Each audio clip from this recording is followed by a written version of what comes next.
Thème 2 de géographie, deuxième partie, développement et inégalités. Tout d'abord, des inégalités qui se renforcent à toutes les échelles. À l'échelle mondiale, la pauvreté recule et le développement progresse. Mais les inégalités se renforcent. Les Nord, avancés, réalisent 68% de la richesse mondiale pour 17% de la population de la planète. Les Sud en développement réalisent 32% de la richesse mondiale pour 83% de la population de la planète.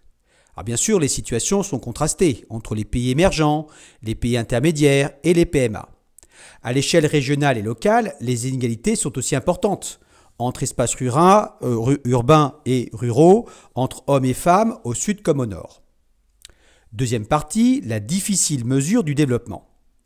Les indicateurs pour mesurer le développement sont nombreux. Il y a l'IDH, qui est un indicateur plus efficace que le PIB ou le PIB par habitant pour mesurer le développement.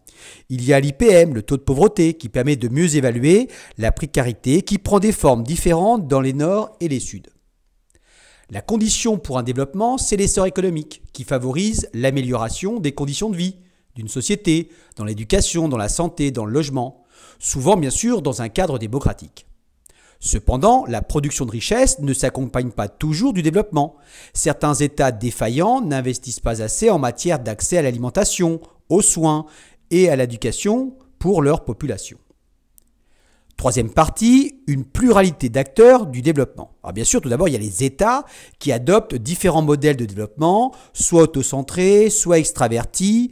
Il y a aussi les économies de rente qui sont fondées sur une ressource agraire, minière, voire touristique, qui sont souvent fragiles. Différents acteurs peuvent œuvrer pour réduire les inégalités à toutes les échelles.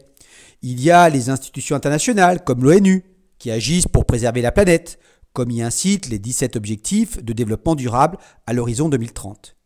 Il y a aussi l'action des ONG, comme Greenpeace, qui est complémentaire de celle des organismes internationaux. Alors vous devez bien sûr compléter ce cours en notant les mots-clés qui ont été indiqués et soulignés dans ce cours.